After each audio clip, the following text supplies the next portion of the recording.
നോക്കൂ, ഇതാണ് രാം മന്ദിറിലേക്കുള്ള യാത്ര. ബസ് ഇവിടേക്ക് ബസ് വരില്ല. നമ്മളെ ഏകദേശം ഒരു 300 മീറ്റർ അപ്പുറത്താണ് ഇപ്പം നമ്മളെ ബസ് ഡ്രോപ്പ് ചെയ്തിട്ടുള്ളത്. ബസ് ഡ്രോപ്പ് ചെയ്തതിന് ശേഷം നമ്മൾ 20 റുപ്യ ഓട്ടോയ്ക്ക് കൊടുത്തു കഴിഞ്ഞാൽ ഈ രാം മന്ദിറിലേക്ക് പോകാനുള്ള, രാമക്ഷേത്രത്തിലേക്ക് പോകാനുള്ള എൻട്രൻസിൽ കൊണ്ടുപോയിട്ട് നമ്മൾ വിടും. പിന്നെ അവിടെ നമ്മൾ നടന്നു പോകുന്നതാണ്. ടാക്സി, ഷെയർ ടാക്സി കിട്ടും, 20 രൂപയുള്ളൂ. പക്ഷേ നടന്നു പോകുമ്പോഴേ നമുക്ക് ഈ ദൃശ്യങ്ങളൊക്കെ കാണാൻ പറ്റുള്ളൂ. അപ്പോൾ സരയൂ ഘട്ടുണ്ട്. ഇവിടെ നിന്ന് പോയിട്ട് സരയൂ ഘട്ടിൽ പോയി സ്നാനം കഴിഞ്ഞതിന് ശേഷമാണ് ഈ ആളുകളെല്ലാം രാം മന്ദിറിലേക്ക് പോകുന്നത്. അപ്പോൾ സ്നാനം ചെയ്യാൻ പോയ സമയത്ത് ഞാൻ തനിയെ ഉള്ളത് കൊണ്ട് മൊബൈലും ബാഗും ഒന്നും മറ്റൊരാളെ ഏൽപ്പിക്കാനില്ലാത്തത് കൊണ്ട് ഞാൻ മൊബൈൽ എടുത്തിരുന്നില്ല. എന്നിരുന്നാലും രാം മന്ദിറിൻ്റെ ചുറ്റുവട്ടത്തു കൂടെ ഒഴുകുന്ന സരയൂ നമ്മളിങ്ങനെ പോകുമ്പോൾ കാണുന്നുണ്ട്. ഇത് റോഡിന് ഇരുവശവും രാമായണത്തിലെ ഓരോ കഥാപാത്രങ്ങളെയും ആ കഥ പൂർണ്ണമായിട്ട് മനസ്സിലാവുന്ന രീതിയിൽ തന്നെ ചിത്രീകരിച്ചിട്ടുണ്ട്. ആ ചിത്രീകരിച്ച രൂപത്തിലുള്ള മതിലിൽ വെച്ചിട്ടുള്ള കൊത്തുപണികളോട് കൂടിയിട്ടുള്ള രൂപങ്ങൾ കാണാൻ പറ്റും. രാമായണം പൂർണ്ണമായിട്ടും ജടായു വീണ് കിടക്കുന്ന രംഗമാണ്. ഭഗവാന്റെ മടിയിൽ തലവെച്ച് കിടക്കുകയാണ്. ഇങ്ങനെ രാമായണം പൂർണ്ണമായിട്ട് ദൃശ്യവൽക്കരിച്ചുകൊണ്ടാണ് ഈ മതിലുകളിലൊക്കെ സൃഷ്ടികൾ കാണാൻ കഴിയുക. കണ്ടില്ലേ?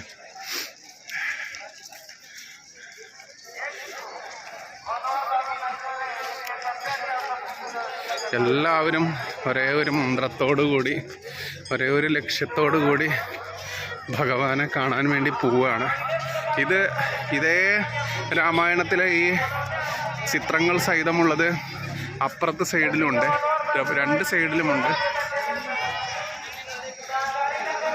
2 വശത്തും മതിലിൽ പൂർണ്ണമായിട്ടും ഭഗവാന്റെ ഓരോ രാമായണത്തിൽ പറഞ്ഞിട്ടുള്ള മുഹൂർത്തങ്ങളും ചിത്രീകരിച്ച് വെച്ചിരിക്കുകയാണ്. ഇനി ഞാൻ തിരിച്ചു വരുന്ന സമയത്ത്, ആ അപ്പുറം സൈഡിലൂടെ വരുന്ന സമയത്ത് ആ സൈഡിലുള്ള ചിത്രങ്ങൾ കാണാൻ പറ്റും. അത് ഞാൻ മാന്യപ്രേക്ഷകർക്ക് കാണിച്ചു തരാം. നല്ല തണുപ്പാണ്. 6 ഡിഗ്രി 7 ഡിഗ്രി ലെവലിലൊക്കെയാണ് തണുപ്പ്. എന്നിരുന്നാലും ആ ഒരു ഭഗവാനെ കാണാൻ പോവുക എന്നുള്ള ആ ഒരു ലക്ഷ്യത്തോടു കൂടി പോകുമ്പോൾ നമുക്ക് തണുപ്പൊന്നും ഫീൽ ചെയ്യില്ല എന്നുള്ളതാണ്. സത്യം പറഞ്ഞാൽ ഇവിടെ എല്ലാവരും കോട്ടിൻ്റെ മേലെ കോട്ടും മങ്കി ക്യാപ്പും ഒക്കെ ഇട്ടാണ് നടക്കുന്നത്. നമ്മൾ മലയാളികൾ സാധാരണ ക്ഷേത്രത്തിലേക്ക് പോകുമ്പോൾ വസ്ത്രം, ആണുങ്ങൾ ഷർട്ടൊക്കെ ഒഴിവാക്കി വെള്ളമുണ്ട് മാത്രം എടുത്തിട്ടാണ് പോകാറ്, നമുക്കറിയാം. അതുകൊണ്ട് തന്നെ ആ ഒരു കൾച്ചർ ഉള്ളത് കൊണ്ട് എനിക്ക് തോന്നുന്നു ഇവിടെ വരുന്ന മലയാളികൾ ഷർട്ടൊന്നും ഊരിയിട്ടില്ലെങ്കിൽ പോലും ഇവിടുത്തെ ആളുകളെ, പ്രദേശവാസികളെ പോലെ അങ്ങനെ കോട്ടിൻ്റെ മേലെ കോട്ടുവിട്ട് നടക്കുന്ന രീതിയില്ല. അതുകൊണ്ട് തന്നെ ഞാനും ഒരു ജീൻസും ടീഷർട്ടുമാണ് ധരിച്ചിട്ടുള്ളത്. വെള്ളമുണ്ട് ഉടുക്കാൻ ആഗ്രഹമുണ്ടായിരുന്നു. പക്ഷേ ഇതിലൂടെ ഇങ്ങനെ മൊബൈൽ പിടിച്ച് നടക്കുമ്പോൾ വെള്ളമുണ്ടെടുത്താൽ അത് റിസ്ക് ആകുമെന്നുള്ളത് കൊണ്ടാണ് ഞാൻ ഈ ദൃശ്യങ്ങളൊക്കെ പകർത്താനുള്ളത് കൊണ്ടാണ് ജീൻസ് ഇട്ടത്.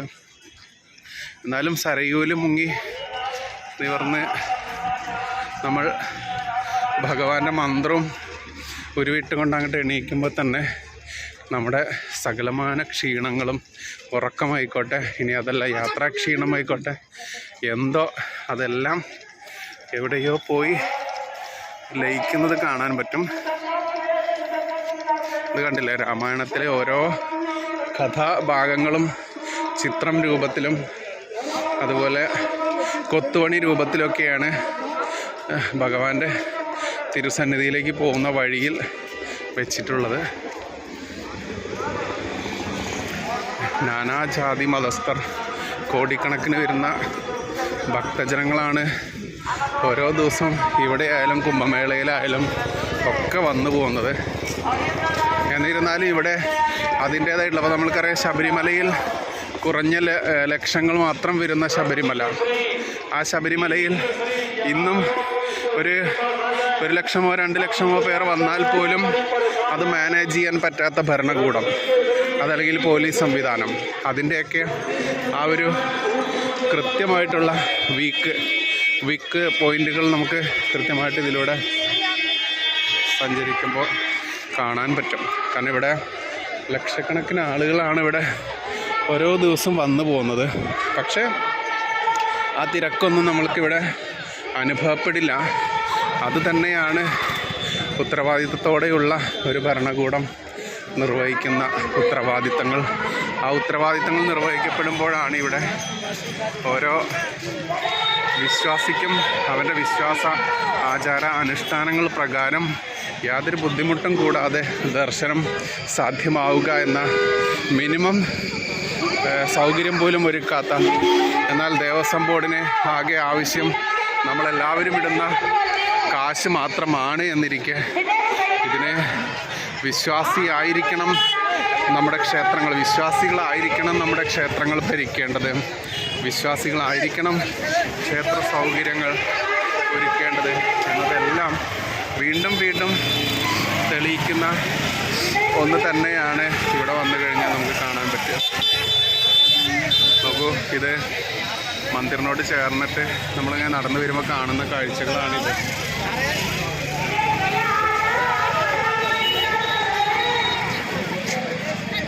എത്ര കണ്ടാലും എത്ര വന്നാലും മതിവരാത്ത ദൃശ്യങ്ങൾ,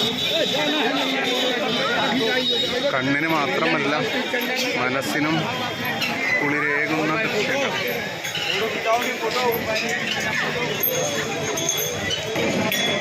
കുഞ്ഞുങ്ങൾ മുതൽ വലിയ പ്രായം കൂടിയവർ വരെ ഒരേ മനസ്സോടുകൂടി വരുന്ന പുണ്യസ്ഥലങ്ങളിൽ നമ്മുടെ ഭഗവാന്റെ ഈ പുണ്യസ്ഥലം ദർശിക്കാനാവുക എന്നുള്ളത് തന്നെ ഒരിക്കലും പറഞ്ഞറിയിക്കാൻ പറ്റാത്ത അഭിമാനമാണ്, സന്തോഷമാണ്. അത് വീണ്ടും പറയാതിരിക്കാനാവില്ല. സരയൂന്റെ ചില ഭാഗങ്ങൾ ഇതിലൂടെ ഇങ്ങനെ ഒഴുകി പോകുന്നുണ്ട്. അതിൻ്റെ ചെറിയൊരു ഭാഗം ഞാൻ കാണിച്ചു തരാം.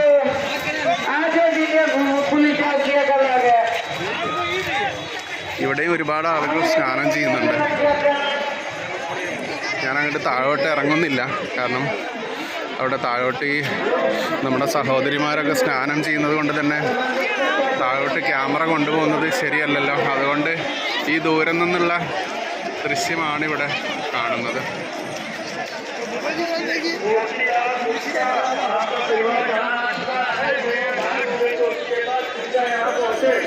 ഇനി മന്ദിറിലേക്കുള്ള യാത്രയാണ്. ഇതിൻ്റെ വശത്തിലൂടെ പോകണം.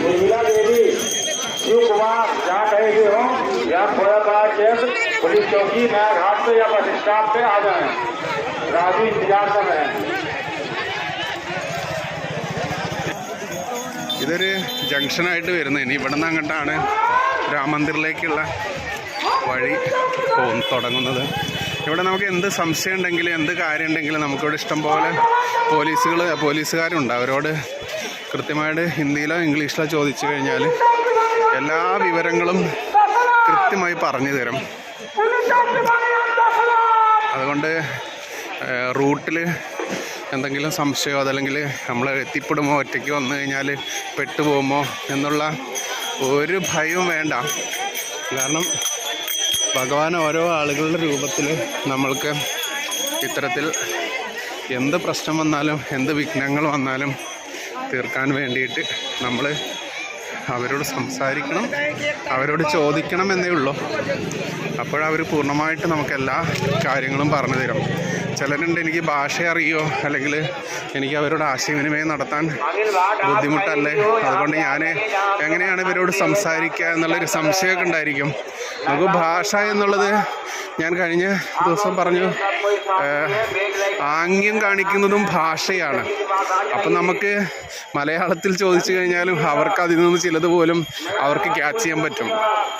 അത്രയും ക്യാച്ച് ചെയ്ത് കഴിഞ്ഞാൽ തന്നെ അവർക്ക് നമുക്ക് മറുപടി തരാൻ പറ്റും. അതുകൊണ്ട് നമുക്ക് എന്ത് സംശയം വന്നാലും നമ്മൾ മിണ്ടാതിരിക്കരുത്, നമ്മൾ സംസാരിച്ചു കൊണ്ടേയിരിക്കണം. അപ്പോൾ മാത്രമേ നമുക്ക് പൂർണ്ണമായിട്ടുള്ള ഒരു ഉത്തരം കിട്ടുകയുള്ളൂ. ആ ഉത്തരപ്രകാരമാണ് നമ്മൾ സഞ്ചരിക്കാൻ പറ്റുക. നമുക്ക് മിണ്ടാതിരുന്നിട്ട് യാതൊരു കാര്യമില്ല. കരയുന്ന കുട്ടിക്ക് പാലുള്ളൂ എന്നല്ലേ വെപ്പ്.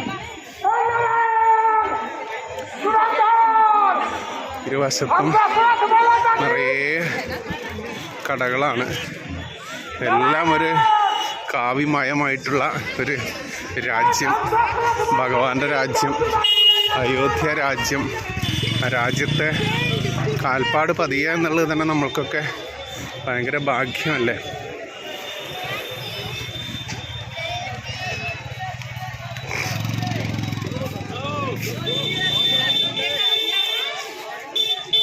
ലോകത്തിൻ്റെ നാനാഭാഗങ്ങളിൽ നിന്നുള്ള ആളുകൾ ഒരേ മനസ്സോടെ ഒരേ പ്രാർത്ഥനയോടെ ജയ് ശ്രീറാം എന്ന മന്ത്രം ഉരുവിട്ടുകൊണ്ട് ഇങ്ങനെ വരുന്നൊരു കാഴ്ച എന്ന് പറയുന്നത് അത് അനിർവചനീയമാണ്. ഓരോ കാഴ്ചകളും കണ്ടുകൊണ്ട് ഭഗവാന്റെ അടുത്തോട്ട് പോകാൻ പറ്റുക എന്നുള്ളത്, ഇത്തരത്തിൽ ഞാൻ വലിയ സമ്പന്നനാണെന്നോ ഞാൻ ദരിദ്രനാണെന്നോ എന്ന ചിന്തയില്ലാതെ എല്ലാവരും ഒരേ മനസ്സോടുകൂടി എല്ലാവരെയും കണ്ടുകൊണ്ട് നമുക്ക് പോകാൻ പറ്റുക.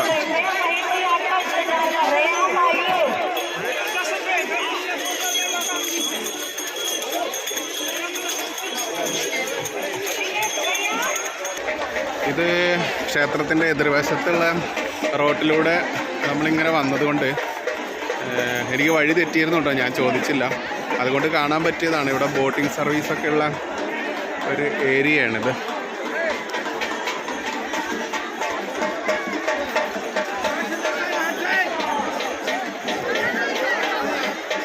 ഇനി ഇതിൻ്റെ നേരെ വിപരീത ദിശയിലാണ് ക്ഷേത്രത്തിൻ്റെ റോഡ് വരുന്നത്. ഒക്കെ 1 കിലോമീറ്റർ 2 കിലോമീറ്റർ വ്യത്യാസത്തിലാണ് ഇരിക്കുന്നത് എന്നേ ഉള്ളൂ. പോയി നോക്കാം നമുക്ക്. നമ്മൾ നേരത്തെ കണ്ടല്ലോ ഒരു വീണയുടെ പോലെയുള്ള ശില്പങ്ങളൊക്കെ. അതിൻ്റെ ഇടത്ത് വശത്തോട്ട് ആണ് മന്ദിർ റോഡ്, വലത്ത് വശത്തോട്ട് ഈ പറയുന്ന ബോട്ടിങ്ങിനും മറ്റുമൊക്കെ പോകുന്നുള്ള ആ ഒരു ലേക്കാണ്. പിന്നെ അപ്പോൾ ഞാൻ വീഡിയോ എടുത്ത് എനിക്ക് ഇടതും വലതും മാറിപ്പോയി. എല്ലാവരും ചോദിച്ചിട്ട് വേണമെന്ന് പറഞ്ഞ പോലെ ഞാനത് ചോദിച്ചു. അപ്പോൾ വീഡിയോ എടുത്ത് ഞാൻ പുറത്തിറങ്ങിയപ്പോൾ ദിശ മാറിപ്പോയി, റോഡ് മാറിപ്പോയി.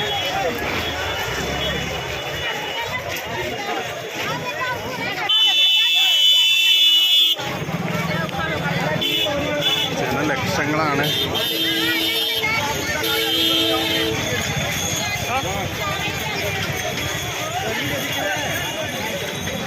ജനലക്ഷങ്ങൾ അങ്ങോട്ടും ഇങ്ങോട്ടും ഒഴുകിക്കൊണ്ടിരിക്കുന്ന മനോഹര കാഴ്ച. നമുക്ക് ഇവിടെയാണ് ഞാൻ വേസ്റ്റ് മാനേജ്മെൻറ്റിനെ കുറിച്ചൊക്കെ കഴിഞ്ഞ ദിവസം പറഞ്ഞു. ഒരു ശബരിമലയിലൊക്കെ പോവുകയാണെങ്കിൽ നമുക്ക് മൂക്ക് പൊത്തിക്കൊണ്ടല്ലാണ്ട് സഞ്ചരിക്കാനാവില്ല. പക്ഷേ ഇവിടെ കണ്ടോ എത്ര സന്തോഷത്തോടെയും എത്ര ആത്മവിശ്വാസത്തോടെയാണ് ആളുകൾ വരുന്നതെന്ന് കണ്ടില്ലേ. ശബരിമലയിൽ കുറച്ച് സ്ഥലങ്ങളിൽ പോലും അത്ര വേസ്റ്റ് മാനേജ് ചെയ്യാൻ പറ്റാതെ ആ വേസ്റ്റിൽ ചവിട്ടിയും മലമൂത്ര വിസർജ്യത്തിൽ പോലും ചവിട്ടി മെതിച്ച് മല കയറേണ്ടി വരുന്ന അയ്യപ്പ ഭക്തരൊക്കെ ഇവിടെ വരുമ്പോൾ മനസ്സിലാക്കാനാവും എത്രത്തോളമാണ് തങ്ങളുടെ ഭരണകൂടങ്ങൾ വിശ്വാസി സമൂഹത്തോട് ചെയ്യുന്നത് എന്നുള്ളത് കൃത്യമായിട്ട് അറിയാൻ പറ്റും.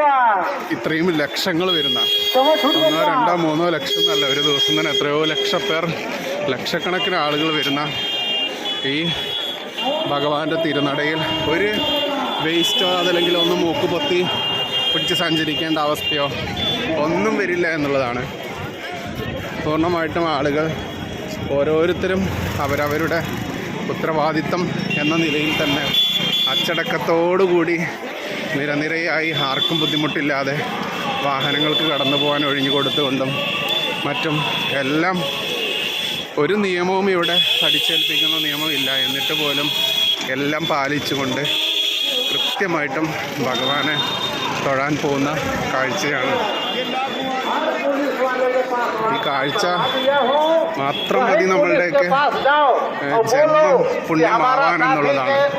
കാരണം നൂറ്റാണ്ടുകളോളം ഭഗവാന്റെ ജന്മസ്ഥാൻ പിടിച്ചടക്കിക്കൊണ്ട് അവിടെ ഒരു ദുഷ്ടനായിട്ടുള്ള അധിനിവേശ ജിഹാദി കൈയടക്കി വെച്ച് അവൻ്റെ കാമം തീർക്കാൻ വേണ്ടി സ്വയം സ്വവർഗരതിയിൽ കൊല്ലപ്പെട്ട ബാബറി എന്ന് പറയുന്ന ഒരുത്തൻ്റെ പേരിൽ ഒരു സ്മാരകമുണ്ടാക്കി ക്ഷേത്രം തകർത്ത് ഭഗവാന്റെ ജന്മസ്ഥാൻ ആയിട്ടുള്ള അയോധ്യ ജന്മഭൂമിയിൽ തന്നെ അദ്ദേഹത്തിൻ്റെ ക്ഷേത്രം തകർത്ത് അദ്ദേഹത്തിൻ്റെ രാജധാനി തകർത്ത് അവിടെ ഒരു മകുടം വെച്ചുകൊണ്ട് അവൻ്റെ ദൈവമാണ് എല്ലാം എന്ന് സ്ഥാപിച്ച ആ കാട്ടാളത്തരത്തിന് മറുപടി സ്വാഭിമാനി ഹിന്ദുവിന് കൊടുക്കാൻ കാത്തിരിക്കേണ്ടി വന്നത് നൂറ്റാണ്ടുകളാണ്.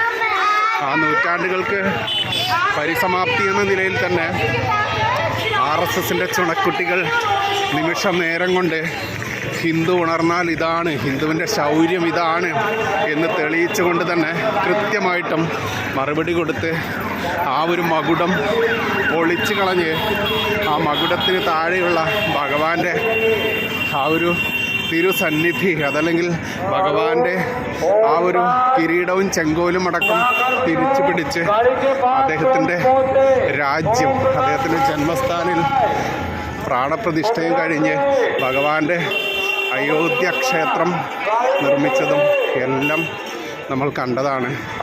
ഈ തണുപ്പിനിടയിൽ നടക്കുന്നതിൻ്റെയും അവർ കിതപ്പ് ചിലപ്പോൾ എൻ്റെ സംഭാഷണങ്ങളിൽ നിങ്ങൾക്ക് അനുഭവപ്പെടാം. കാരണം ഞാൻ അത്യാവശ്യം വേഗത്തിലാണ് നടക്കുന്നത്. ഒന്ന് തണുപ്പ് മാറട്ടെ എന്ന് കരുതിയിട്ട് തന്നെ, പിന്നെ ഭഗവാന്റെ അടുത്തോട്ട് എത്രയും പെട്ടെന്ന് എത്താൻ വേണ്ടി കൂടി എന്നുള്ള രണ്ട് കാര്യങ്ങളാണ്. എന്തായാലും ജയ് ശ്രീറാം എന്ന് പറയുന്നു. ആ ഒരു മന്ത്രം മനസ്സിൽ ഉരുവിട്ടുകൊണ്ട് ജനലക്ഷങ്ങൾ ഭഗവാനെ ഒരു നോക്ക് കാണാൻ പോവുകയാണ്. ഭഗവാന്റെ ആ തിരുസന്നിധി, ഭഗവാന്റെ ആ തിരുമുഖം കാണുക എന്നുള്ളത് തന്നെ ഒരു മനുഷ്യനെ സംബന്ധിച്ച് അവൻ്റെ സുഹൃതമാണ്. അവന് എത്രയോ നൂറ്റാണ്ടുകളായി ഭഗവാന്റെ തിരുമുഖം കാണാനോ ഭഗവാന്റെ രാജസന്നിധി ദർശിക്കാനോ ഭഗവാന്റെ ഇപ്പോൾ ഈ അയോധ്യയിലേക്ക് നമ്മൾ കടക്കുന്ന സമയത്ത് തന്നെ അയോധ്യയുടെ പല ഭാഗങ്ങളും കാണുന്ന ഒരു വേടാണ് ഇത് ഭഗവാന്റെ രാജ്യം എന്നുള്ള രീതിയാണ്.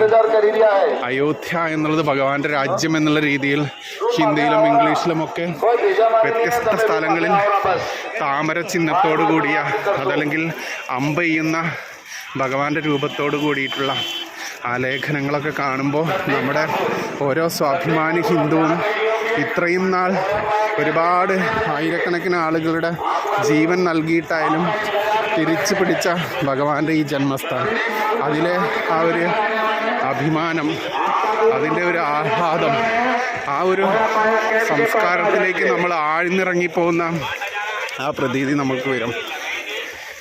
എന്താ ഭഗവാന്റെ സന്നിധി എത്താറായിട്ടുണ്ട്.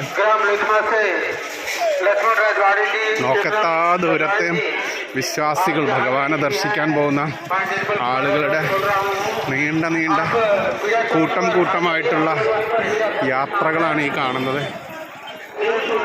സരയൂ നദിയിൽ മുങ്ങിക്കുളിച്ചുകൊണ്ട് തൻ്റെ ശരീരവും മനസ്സും ഭഗവാനിൽ അർപ്പിച്ചുകൊണ്ട് ശരീരവും മനസ്സും എല്ലാം ശുദ്ധി ചെയ്തുകൊണ്ട് ഭഗവാനെ ദർശിക്കാൻ പോകുന്ന ആയിരങ്ങളുടെ ദൃശ്യമാണ് ഈ കാണുന്നത്. അമ്മമാരെന്നോ കുഞ്ഞുങ്ങളെന്നോ വയസ്സന്മാരെന്നോ യുവാക്കളെന്നോ ഒരു വ്യത്യാസവുമില്ലാതെ നാനാ രീതിയിലുള്ള ആളുകളുടെ ഒരു ഏകീകരണമാണ് ഇവിടെ നമുക്ക് ദർശിക്കാനാവുക. കാവിക്കൊടികളല്ലാതെ മറ്റൊന്നും ഇവിടെ ഇല്ല എന്നുള്ളതാണ്. എവിടെ നോക്കിയാലും കാവി നിറം, ഇസ്ലാമിക ഭീകരതയുടെ പച്ചപ്പ് തൂത്തെറിഞ്ഞുകൊണ്ട് ഇത് ഭാരതത്തിൻ്റെ തനതായ സംസ്കാരം, ഭാരതത്തിൻ്റെ അഭിമാനം, ശ്രീ രാമജന്മ ഭൂമി ക്ഷേത്രം പുനഃസ്ഥാപിക്കുക, ഭഗവാന്റെ ഭൂമി ഭഗവാന്റെ പ്രജകൾക്ക് നൽകുക എന്ന ദൗത്യം ഏറ്റെടുത്തുകൊണ്ട് ജീവൻ വെടിഞ്ഞ എത്രയോ നൂറുകണക്കിന് ആയിരക്കണക്കിന് ആളുകളെ നമ്മൾക്കറിയാം. ബാബറി മസ്ജിദ് എന്ന് പറയുന്ന ബാബർ പണിത ഒരു ദുഷ്ടമകുടം കൊണ്ട് വയ്ക്കാൻ, ക്ഷേത്രം തകർത്ത് ക്ഷേത്രത്തിൻ്റെ മുകളിൽ ആ മകുടം ചാർത്തിക്കൊണ്ട് അവിടെ ഒരു അധിനിവേശ ക്രൂരതയുടെ എല്ലാം നമ്മൾക്ക് കാണിച്ചു തന്നു. എന്നാൽ ശൗര്യ ഹിന്ദു, സ്വാഭിമാനി ഹിന്ദു ഉണർന്നാൽ അതിന് നിമിഷങ്ങൾ മാത്രം മതി ഏതൊരു ഇസ്ലാമിക ഭീകരതയും നശിപ്പിക്കാൻ എന്നുള്ളത് കൃത്യമായിട്ടും നമ്മളെല്ലാവരും കണ്ടറിഞ്ഞിരുന്നു. അന്ന് ഭാരതം ഭരിച്ചത് BJP ആയിരുന്നില്ല. അന്ന് ഭാരതം ഭരിക്കാൻ വേണ്ടി RSS കട്ട സപ്പോർട്ടോടുകൂടി ഉണ്ടായിരുന്നില്ല.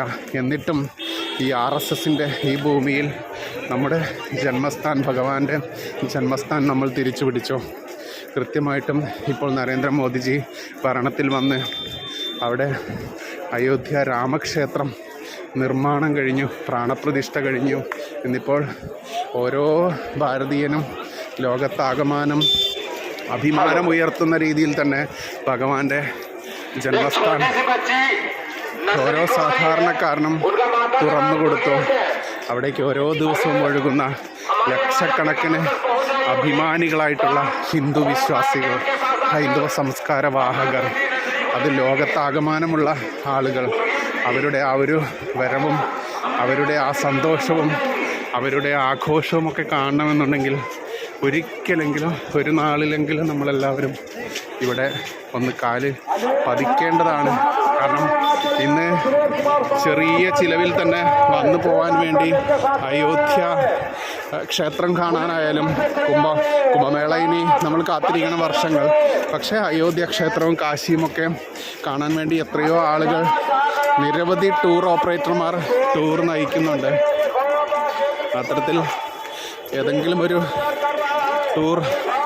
ടൂർ പ്രോഗ്രാമിൽ പങ്കെടുത്തുകൊണ്ട് എല്ലാ വിശ്വാസികൾക്കും ഓരോ ഭാരതീയന് അഭിമാനമായിട്ടുള്ള ഭഗവാന്റെ ദർശനം കിട്ടാനിടയാവട്ടെ എന്ന് വലിയ പ്രാർത്ഥനയുണ്ട്. നോക്കൂ, ഭഗവാന്റെ സന്നിധി എത്തിക്കഴിഞ്ഞു.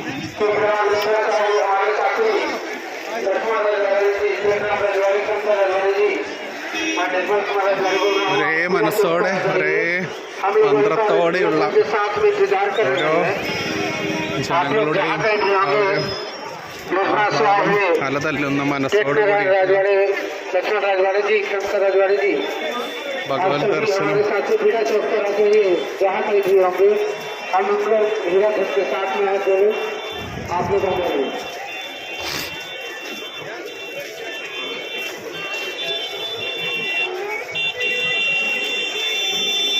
വാക്കുകളൊന്നുമില്ല. നമ്മൾ കമൻട്രി ആയിട്ട് ഇതിൽ കൂടുതലൊന്നും പറയേണ്ടതില്ലല്ലോ. ഈ കാണുന്ന ആളുകളുടെ ദൃശ്യങ്ങളും മനസ്സിൻ്റെ സന്തോഷവും തന്നെ ധാരാളമാണല്ലോ. കൂടുതലൊന്നും പറയാതെ തന്നെ നമുക്കത് മനസ്സിലായി കഴിയുന്ന ആളുകൾക്ക്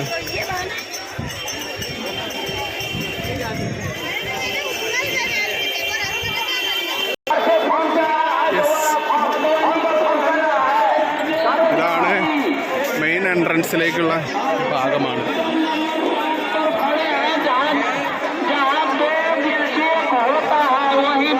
जय श्री राम।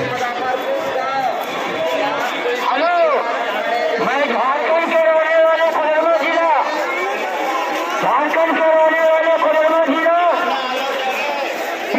जमीन कांग्रेस प्रसाद आपका इंतजार करे, कहीं भी आगे फ्लैट नंबर कौन सा पड़ा हुआ, फ्लैट नंबर कौन सा पड़ा हुआ,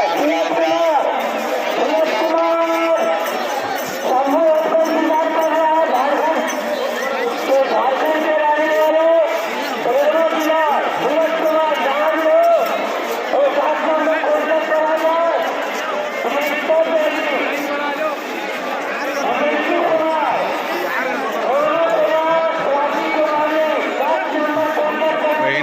ആയതുകൊണ്ട് തന്നെ